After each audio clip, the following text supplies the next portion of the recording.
तो गाइस यार आज की वीडियो के अंदर मैं आप लोगों को बताने वाला हूँ कि आज की वीडियो के अंदर मैं दिखाऊंगा आप लोगों को कि मेरे टिकटॉक में कितना फ़ायदा हो रहा है। तो चलो गाइस हम लोग ज़्यादा देर नहीं करते हैं, मैं आप लोगों को बता देता हूँ गाइस। ये मेरी अब आखिरी थी। अब चलो गाइस स्टार्ट करते हैं हम लोग टिकटॉक पे। ये कहाँ आ गया? यहाँ पे आ गए हम लोग। तो चलो प्रोफाइल पे आते जल्दी से।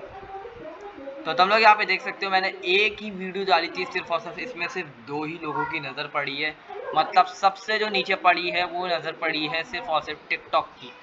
और एक बंदे ने मुझे फॉलो किया हुआ है, एक दूसरे बंदे ने मुझे लाइक किया हुआ है, बस। इसके अलावा मेरी एक ही वीडियो गई हुई है। दूसरी बात तुम लोग यहाँ पे देख लो, सिर्फ मेरी एक वीडियो गई हुई, तुम लोग दिखा देता हूँ। ये मैंने सर्कल के अंदर गाइस मैंने गुजारे थे, मैंने पूरे गुजारे थे ऐसे ही। अब आप लोग देख लें। अब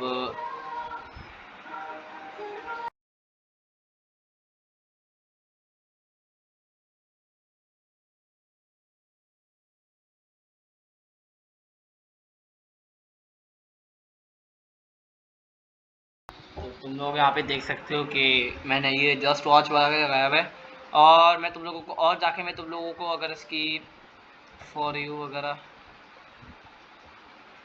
इनके मैं तुम्हें दिखाऊं कैसे यार। पॉपुलर वाला भी पॉपुलर भी नहीं है, ओल्ड भी नहीं है, जितना दिखा दिया। और ये मेरा यूट्यूब का है, मैंने तो दिया हुआ है। तो चलो गाइस तुम लोगों को अगर ये वीडियोस अच्छी लगी हो तो लाइक शेयर सब्सक्राइब कर देना। सही है गाइस, मिलता हूँ मैं तुमसे अगली घंटे की अगले वीडियो में। उसमें तुम लोगों ने मेरा प्रॉफिट देखना है और किसी चीज़ का नहीं, बल्कि यूट्यूब का प्रॉफिट। अब तुम लोग मेरा देखोगे यूट्यूब का प्रॉफिट। तो चलो गाइस, अल्लाह हाफिज़।